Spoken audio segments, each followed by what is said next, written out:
Greetings and salutations, fellow humans. It's the 28th of December, 2026, and I am Thaddeus Satori.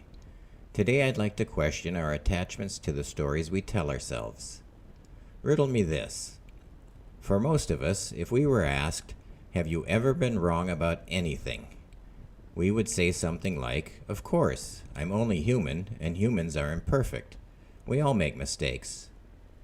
Yet for many, especially in the realms of religion and politics, if someone were to ask, is it possible that you are wrong about this one thing? The answer is often, no, on this one specific issue, I know I'm right. How does that work exactly? In order to get along within our families, communities, and cultures, we are largely programmed by stories of what to believe and how to behave. This is necessary and true for everyone. But the problem with these stories isn't whether they are factual or mythological. It's that we tend to focus on the tellers and fail to ponder the lessons they are trying to convey. And, oftentimes, we allow our self-identity to become so intertwined with these stories. Have you ever met someone who had a different story, and you took their disbelief in yours as a personal attack? Did your internal lawyers come online to come up with justifications to prove you were right and they were wrong? When I was in a classroom in the U.S., I was occasionally asked whether I believed in God. Of course, this is a very taboo topic for school, so my first response was always, which God? This normally resulted in laughter and ended the inquiry. But if a student persisted and said, well, I know there's a God, I would say, look, one of these two statements is true. There is at least one God, there are no gods. But since no one can prove either, there is really no point in having a debate. On another occasion, I was teaching at an international school in which there were students from both Taiwan and China. Many were very curious about my views on whether or not I thought Taiwan belonged to China. Again, not a topic for the classroom. My response was this: why don't you just ask the people of Taiwan what they want? Marry me or I will shoot you is not a good way to propose.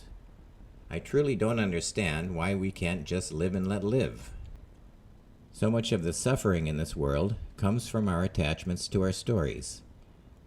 In and of themselves, the stories are not necessarily bad, but trouble begins when we make them part of our identity and when we desire to force them on everyone else. It's ironic, really. We all know that humans make mistakes, and yet, when it comes to our favorite stories, many of us feel the need to force others to comply. Please, treasure your favorite stories if they bring you comfort or help you to be a better person. That's wonderful. But also recognize that other people have different stories and that it is impossible for us to believe in the exact same things. It isn't even necessary. If your stories are causing you or others distress of any kind, here are a few thoughts.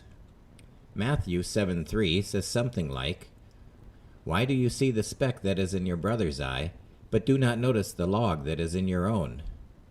This is a good place to start.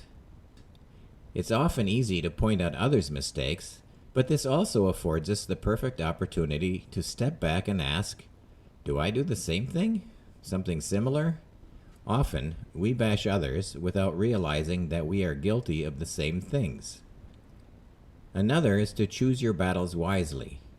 Not long ago, I met a man who told me that there was a secret cabal controlling the weather. When I realized that he was dead serious, I simply said, I think you greatly overestimate people's ability to keep secrets. I didn't attack his story or try to convince him that he was wrong. I have come to understand that around 30% of people are so sure that they are right, have so much invested in being right, that nothing I can say and no amount of evidence will ever change that.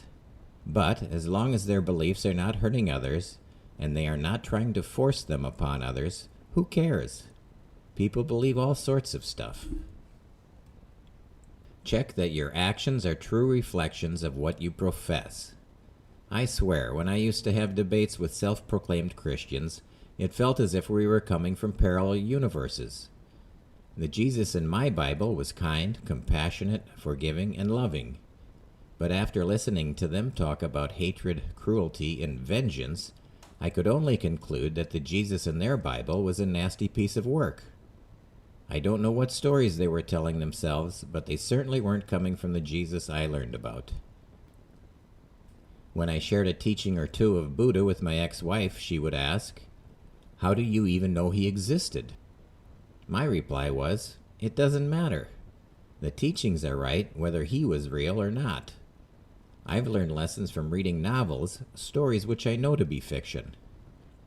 I sure wish people would focus a lot more on the teachings and a bit less on the sources." You might also find it helpful to repeat some version of the Serenity Prayer. Mine goes like this: I will strive to maintain the serenity to accept the things I cannot change, the courage to change the things I can, and the wisdom to know the difference. Finally, I want to leave you with perhaps my favorite quote of all time. The British philosopher Bertrand Russell said, "I would never die for my beliefs because I might be wrong." Humility. It seems to be in very short supply these days. Anyway, good luck to all, and remember not to take yourself so seriously. We are all just humans trying to get by, and we are all sometimes wrong. Thanks for listening. Cheers.